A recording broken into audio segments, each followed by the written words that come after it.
Global education के साथ स्वागत है आपका।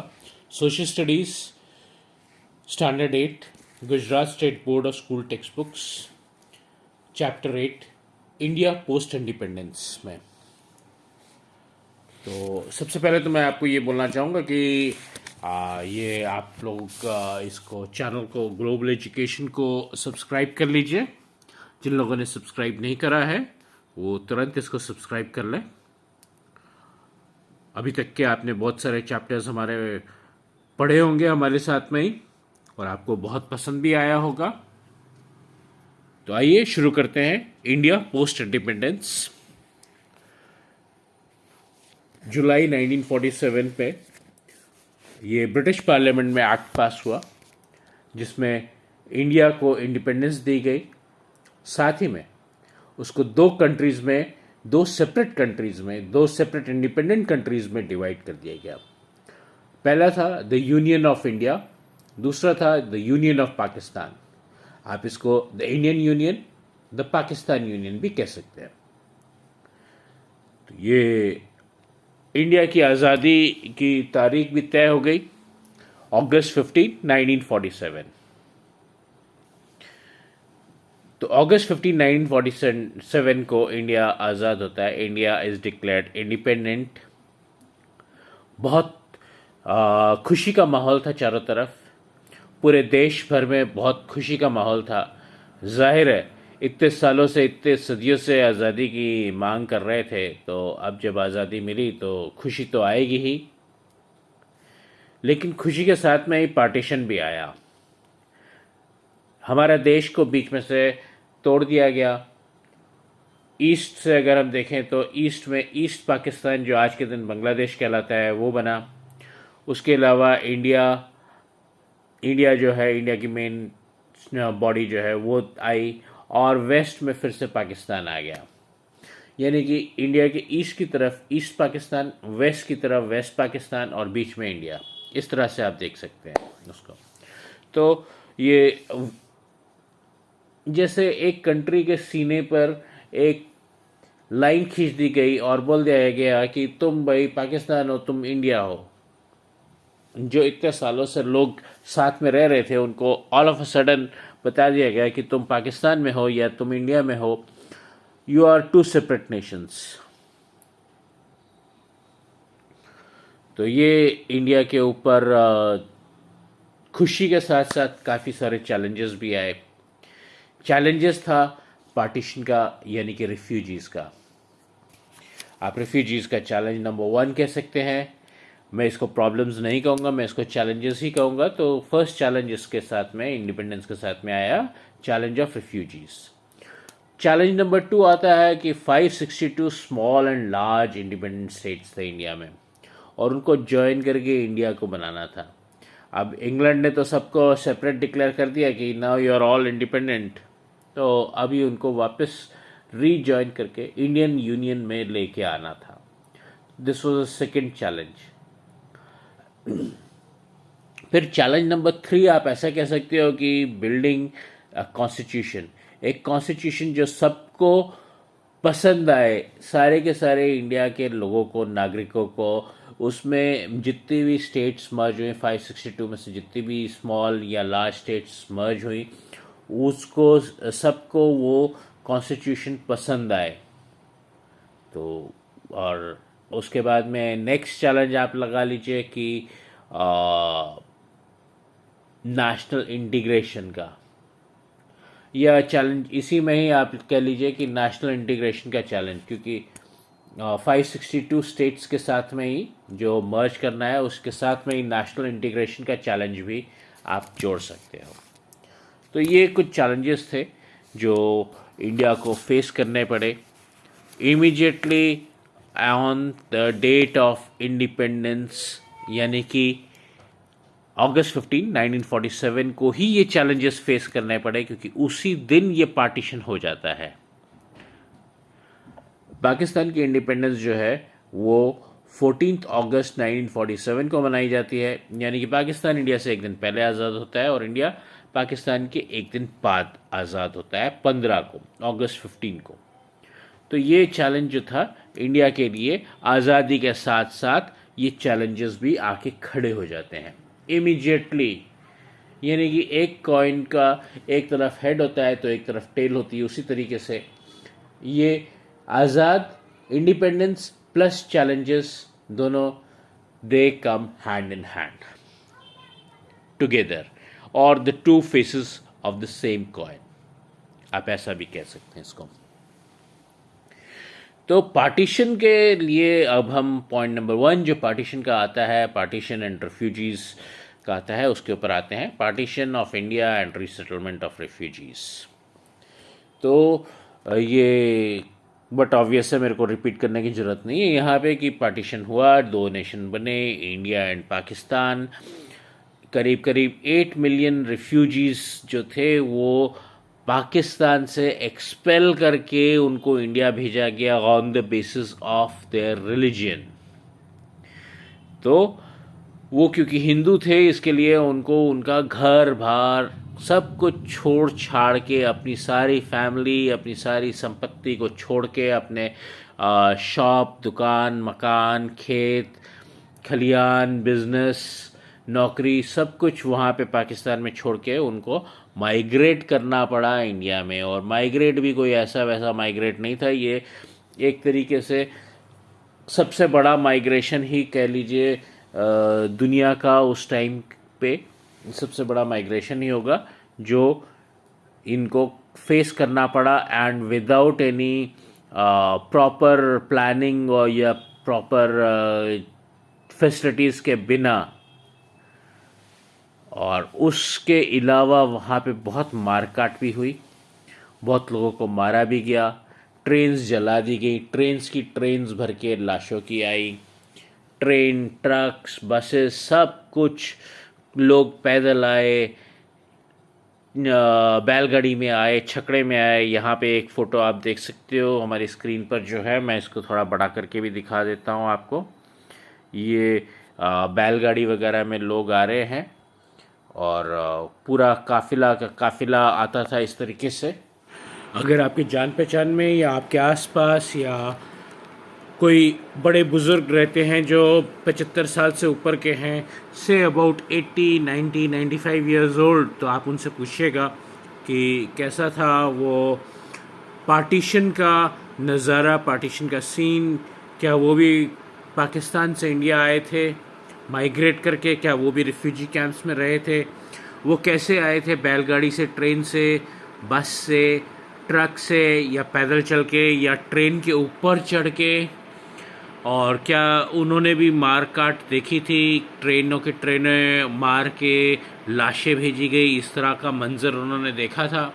खैर बहुत खौफनाक मंज़र था वो। मैं उसमें बहुत ज़्यादा डिटेल में नहीं जाऊंगा क्योंकि वो बहुत भयानक मंज़र था। आप अपने बड़े बुज़ुर्गों से पूछिएगा तो वो आपको बहुत ज़्यादा डिटेल में बता पाएंगे। तो ये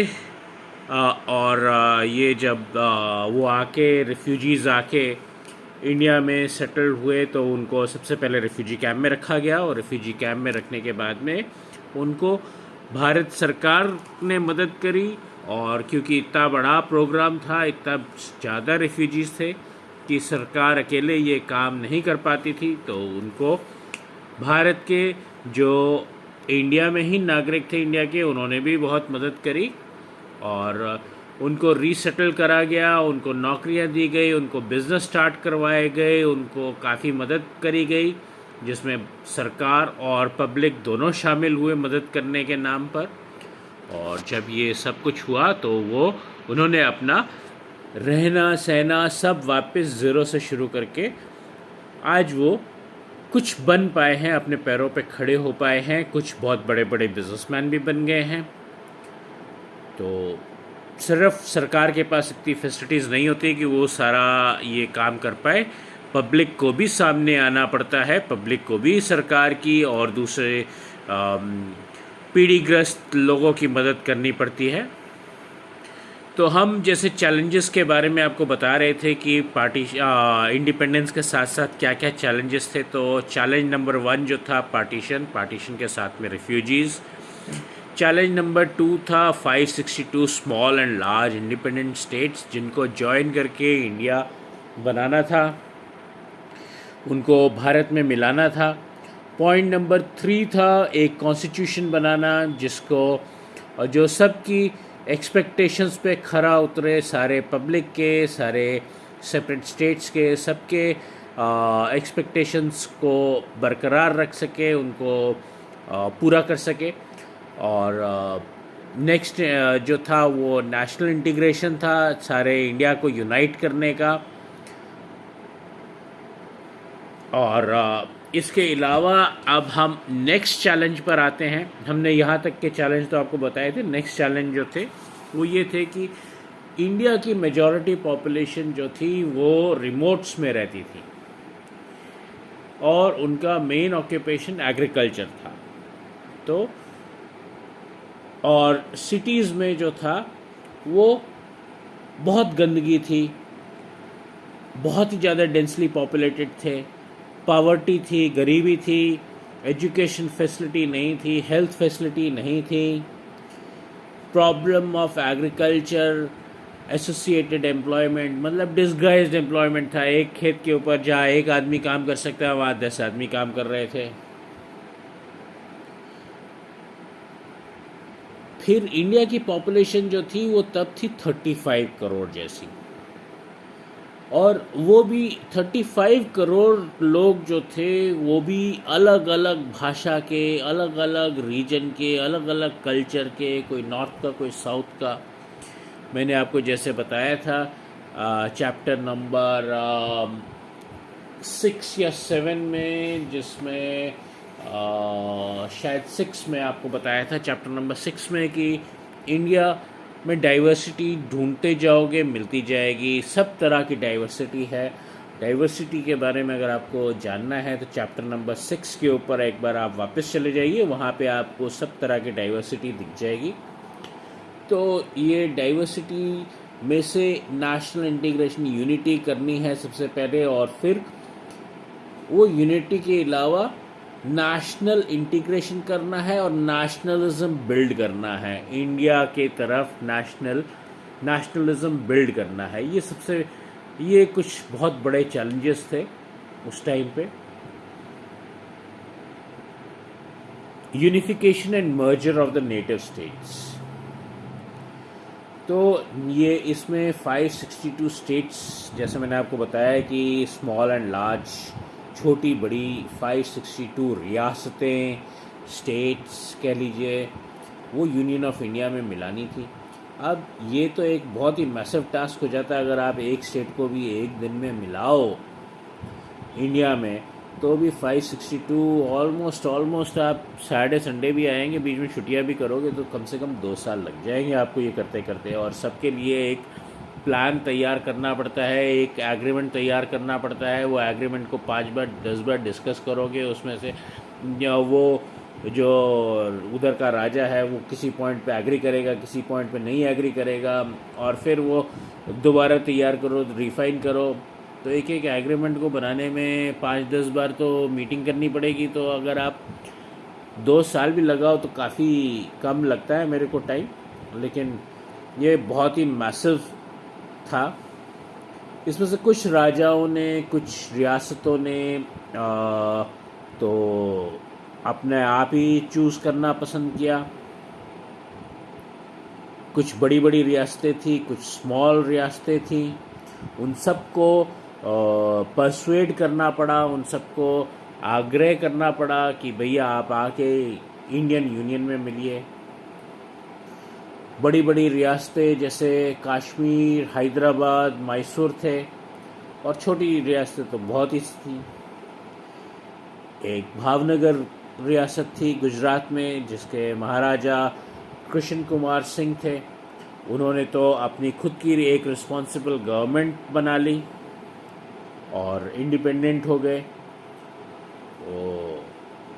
फिर जो था सरदार वल्लभ भाई पटेल जो है, वो मैंने आपको पहले भी बताया कि वो उनको सरदार की उपाधि कैसे मिली, वो आप चैप्टर 6 में जाके देख लीजिएगा उनको कैसे मिली थी सरदार की उपाधि। तो सरदार वल्लभ भाई पटेल वो उस टाइम पे इंडिपेंडेंस के बाद में डिप्टी प्राइम मिनिस्टर भी थे, साथ में होम मिनिस्टर भी थे। डुअल पोजीशन उनके पास थी, deputy prime minister plus home minister. तो उन्होंने एक United state of Saurashtra form करी और उसमें उन्होंने भावनगर रियासत को साथ में मिला लिया, इंटीग्रेट कर दिया। इसकी पंडित जवाहरलाल नेहरू ने बहुत तारीफ करी और इसको कहा कि ये एक मील का पत्थर है, बहुत ही सिग्निफिकेंट अचीवमेंट है कॉन्टेम्प्ररी इंडिया में। Unification in contemporary described the Saurashtra incident as the most significant unification in contemporary history। तो ये एक मील का पत्थर साबित हुआ और इसके बाद से तो सरदार वल्लभ भाई पटेल ने कुछ बहुत ही अच्छी चीज़ें करी और पूरा का पूरा यूनियन ऑफ इंडिया को इंटीग्रेट करने में लग गए। उन्होंने अपील करी नेटिव किंग्स से कि वो वॉलंटरी अपने आप अपनी स्टेट्स को इंडिया में ज्वाइन करें, अपने लोगों के इंटरेस्ट में, जो जिन लोगों के ऊपर वो राज्य कर रहे हैं उनको इंडिया के साथ इंटीग्रेट करके उनके इंटरेस्ट के हित में, उनके हित में ये सब काम करें। और उन्होंने राजाओं के अंदर पेट्रियाटिज्म, नेशनलिज्म, इंडिया के तरफ उन्होंने उनके अंदर जागृत करने की कोशिश करी कि इंडिया इज़ सुप्रीम, इंडिया ही तुम्हारी कंट्री है, अपने राष्ट्र के प्रति तुम्हारा कुछ कर्तव्य है।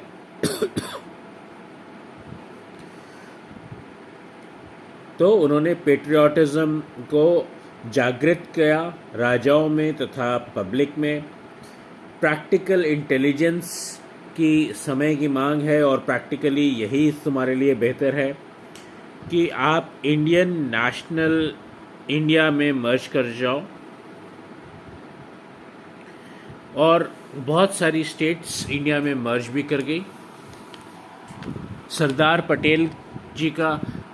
वल्लभ भाई पटेल जी का इसमें हाथ दिया वीपी मेनन जो उनके सेक्रेटरी थे उन्होंने, और सारी की सारी स्टेट्स उन्होंने मर्ज कर ली इंडिया में। लेकिन कुछ स्टेट्स रह गई। वो कुछ स्टेट्स थी जैसे हैदराबाद, जूनागढ़, कश्मीर। हैदराबाद को बाद में पुलिस एक्शन के थ्रू इंटीग्रेट किया गया इंडिया में। उनके निज़ाम को कुछ प्रोमिसेस करे गए, कुछ एश्योरेंस दिए गए कि हम आपको इंडिया में रह के ये प्रॉमिस कर रहे हैं या ये एश्योरेंस दे रहे हैं, तो आपके साथ ऐसा हो जाएगा। इसमें एक बहुत महत्वपूर्ण हिस्सा निभाया कन्हैया लाल मुंशी जी ने। बहुत ही इम्पोर्टेंट रोल उन्होंने अदा किया हैदराबाद को इंडिया के में इंटीग्रेट करने के लिए। इसमें कहानी कुछ ऐसी है कि आपकी बुक में नहीं लिखा हुआ है ये कहानी के बारे में, लेकिन कहानी कुछ इस तरीके से चलती है कि हैदराबाद के निज़ाम जो थे वो यूएन चले गए थे कि मेरे को इंडिया में इंटीग्रेट नहीं होना, और यूएन ने स्टे लगा दी थी कि कोई मिलिट्री एक्शन नहीं लिया जाएगा। तो सरदार वल्लभ भाई पटेल ने मिलिट्री एक्शन ना लेके पुलिस एक्शन के थ्रू हैदराबाद को इंडिया में मिलाया, और साथ में हैदराबाद के निज़ाम को कुछ एश्योरेंस भी दिए गए कि आपके साथ ऐसा ऐसा आपको मिलेगा, आपको स्पेशल राइट्स या कुछ जो भी एश्योरेंस थे वो दिए गए। दूसरा नंबर आता है जूनागढ़ का। तो जूनागढ़ जो था वो भी वहाँ के नवाब जो थे उन्होंने ट्रीटी साइन कर ली पाकिस्तान के साथ। लेकिन जो जूनागढ़ के नागरिक थे उन्होंने मुंबई में एक अर्जी हुकूमत साइन करी, मिल के बनाई उन्होंने अर्जी हुकूमत और साइन करी कि हम इंडियन यूनियन में इंटीग्रेट होना चाहते हैं, इंडिया को ज्वाइन करना चाहते हैं। और तकरीबन सारे के सारे जूनागढ़ के लोग उन्हें ये बात को अपोज़ किया कि हम पाकिस्तान के साथ नहीं मिलना चाहते और हम इंडिया में मिलना चाहते हैं। तो नवाब जो थे जूनागढ़ के वो पाकिस्तान माइग्रेट हो गए और जूनागढ़ जो था वो इंडिया के साथ मिला लिया गया। उसमें रेफरेंडम भी हुआ यूएनओ की तरफ से और सारी पब्लिक ने इंडिया में मिलने को अपना इच्छा जाहिर करी और जूनागढ़ जो था वो ऑफिशियली मर्ज हो गया इंडिया के साथ। अगला नंबर आता है कश्मीर का। कश्मीर का मुद्दा आप आज के दिन तक सुनते आ रहे होंगे कि कश्मीर जो है उसमें पाकिस्तान टेररिज्म कंडक्ट कर रहा है। कश्मीर के लोग पहले क्या थे, कश्मीर को एक स्पेशल स्टेटस दिया गया था आर्टिकल 356, ये सब आपने बहुत सुना होगा। लेटली कश्मीर को बाइफकेट कर दिया गया लद्दाख में एंड जम्मू में, ये सब चीज़ें आपने सुनी होगी। 2019 में हुआ था ये चीज़। तो वो मुद्दा क्या है? मुद्दा ऐसा है कि महाराजा हरी सिंह डोगरा थे कश्मीर के राजा। उन्होंने ना इंडिया के साथ ट्रीटी साइन करी, ना पाकिस्तान के साथ ट्रीटी साइन करी, ना इंडिया के साथ इंटीग्रेट हुए, ना पाकिस्तान के साथ इंटीग्रेट हुए। अब वो जो थे, अब पाकिस्तान ने उनके ऊपर इन्वेड कर दिया, उनके ऊपर अपनी फोर्सेस भेज दी। फोर्सेस भी इस तरीके से कि उन्होंने अपने कबीलाई लोगों को भेज दिया। असल में तो उनके फ़ौजी ही थे, उनके मिलिट्री थे, लेकिन उनको मिलिट्री की ड्रेस ना पहना के उनको आम नागरिक की ड्रेस पहना के, जिस तरीके से वहाँ के लोग, कश्मीर के उस एरिया के लोग जो थे, आदिवासी लोग कह लीजिए या क्या कोई भी कह लीजिए, उस तरह के ट्रेडिशनल ड्रेस पहना के उनको भेज दिया कश्मीर में लड़ाई करने के लिए, कश्मीर को एनेक्स करने के लिए, कश्मीर को पाकिस्तान के साथ मिलाने के लिए। तो हरी सिंह जी जो कश्मीर के राजा थे, उन्होंने इंडिया की मिलिट्री की हेल्प मांगी, इंडिया से हेल्प मांगी कि आप अपनी मिलिट्री भेजिए इंडिया में। इंडिया ने कहा कि आप हमारे साथ मर्ज करने का पैक्ट साइन करिए। तो जैसे ही ये पैक्ट साइन हुआ और वैसे ही इंडिया ने अपनी आर्मी कश्मीर में भेज दी, कश्मीर को डिफेंड करने के लिए, क्योंकि अब जो है कश्मीर ऑफिशियली इंडिया का पार्ट हो गया। और पाकिस्तान ने तब तक इलीगल ऑक्यूपेशन में 1/3 ऑफ कश्मीर को ले लिया था। तो ये 1/3 ऑफ कश्मीर जो पाकिस्तान ने ले लिया था तब तक, वो इलीगल ऑक्यूपेशन है। वो आज के दिन पाकिस्तान ऑक्यूपाइड कश्मीर कहा जाता है, POK। इंडिया ने कंप्लेन लॉन्च करी पाकिस्तान के खिलाफ यूएनओ में, यूएनओ की सिक्योरिटी काउंसिल में। सीज फायर डिक्लेयर करा गया यूएनओ द्वारा। पाकिस्तान ने आज भी वो 1/3 ऑफ कश्मीर को वो होल्ड करके रखता है, जो मैंने आपको बताया POK, पाकिस्तान ऑक्यूपाइड कश्मीर कहलाता है। ये लीगली और एक्चुअली इंडिया का पार्ट है और इंडिया का अनडिस्प्यूटेड टेरिटरी है और इनडिस्प्यूटेबल फैक्ट है ये कि ये इंडिया का पार्ट है। यानी कि ये फैक्ट जो है, इसको कोई खारिज नहीं कर सकता कि ये इंडिया का पार्ट नहीं है और वो इंडिया का ही पार्ट है। और पॉलिटिकल यूनिटी जो थी इंडिया की, वो 1948 के अंत तक आई। 1948 के अंत तक इंडिया का काफ़ी हद तक पॉलिटिकली इंडिया एक स्टेट, एक कंट्री बन पाया। अब आते हैं हम formation and reorganization of states. तो 562 states, federal states, constituent states of the union जो थे, उनको यूनिफिकेशन तो हो गया। फॉर्मर ब्रिटिश प्रोविंसेस और नेटिव स्टेट्स को एकजुट कर दिया गया, उनको इंडिया में इंटीग्रेट कर दिया गया, उनको 4 तरीके के क्लासिफिकेशन में जोड़ा गया। एक A, B, C, D, ये सब 4 कैटेगरी तो बना दी गई वो चारों कैटेगरी इक्वल नहीं थी, आप डेफिनेटली समझ सकते हो। एक टेम्प्ररी अरेंजमेंट था, इंडिया रिपब्लिक बनने जा रहा था। एक डिमांड हुई कि इंडिया को जो फॉर्म करा गया है स्टेट्स में, और उनको स्टेट्स को फॉर्म किया जाए लिंग्विस्टिक बेसिस पे, लैंग्वेज के बेसिस पे। तो डिमांड आई तेलुगु स्पीकिंग लोगों को मद्रास स्टेट से अलग किया जाए। तो वहाँ पे आंध्र प्रदेश जो है वो बनता है 1953 में। आंध्र प्रदेश बना और तमिलनाडु बना, यानी कि मद्रास स्टेट को बाइफिकेट करा, आंध्र प्रदेश अलग कर दिया गया।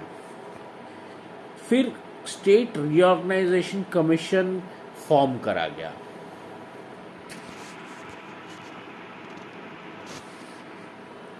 स्टेट रीऑर्गेनाइजेशन कमीशन फॉर्म करा गया।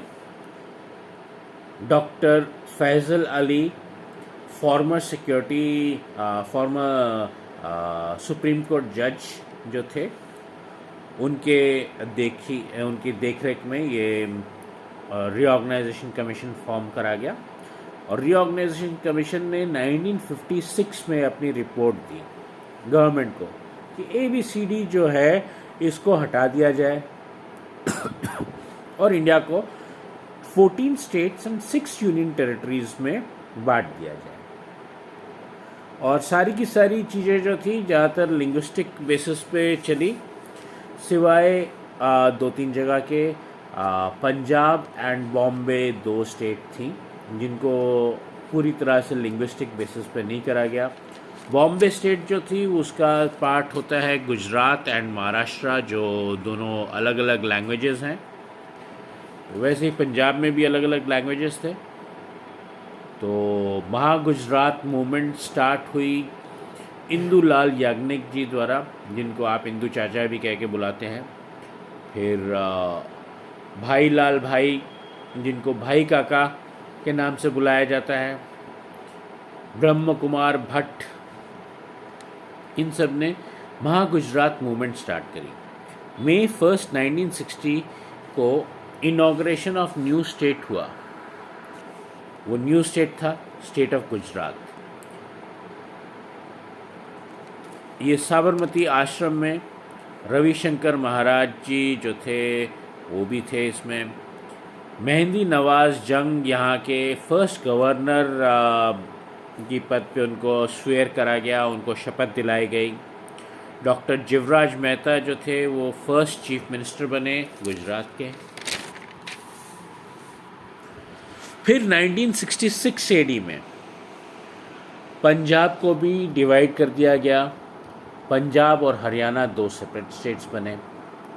7 सिस्टर्स, 7 बहनें। 7 बहनें कौन है भाई? ये इंडिया की बात हो रही है कि किसी भाई बहन के रिश्तों की बात हो रही है?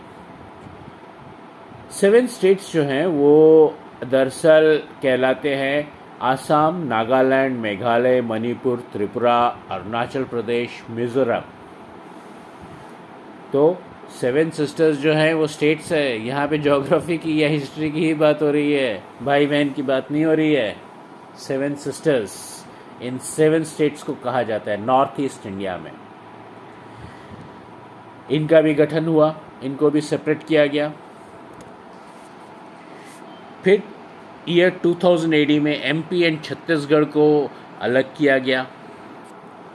MP को तोड़ के MP एंड छत्तीसगढ़, साथ में बिहार एंड झारखंड को अलग किया गया। उत्तर प्रदेश और उत्तराखंड को अलग किया गया। ईयर 2014 AD में तेलंगाना और AP, याद करिए, मद्रास स्टेट को बाइफर्केट किया गया था, तब आंध्र प्रदेश अलग हुआ। अब आंध्र प्रदेश को फर्दर बाइफर्केट करके तेलंगाना और आंध्र प्रदेश बना 2014 में। फिर 2019 अक्टूबर में जम्मू एंड कश्मीर, जो अभी हम मेंशन कर रहे थे कश्मीर के बारे में, कश्मीर की यूनिफिकेशन इनटू इंडिया के बारे में, तो उसमें हमने मेंशन किया था कि ये बाद में कश्मीर को भी बाइफर्केट, जम्मू एंड कश्मीर को भी बाइफर्केट करा गया लद्दाख में और जम्मू में। और अब जो है इंडिया में 28 स्टेट्स एंड 8 यूनियन टेरेटरीज आ गई हैं, और इसमें Delhi state and Delhi NCR भी आता है। वीडियो के लिंक को देखते हुए हम पार्ट 1 यहीं पर एंड करते हैं। मिलते हैं बहुत ही जल्दी आपसे पार्ट 2 में। तब तक आप सब्सक्राइब, शेयर और लाइक ज़रूर करिएगा विदाउट फेल।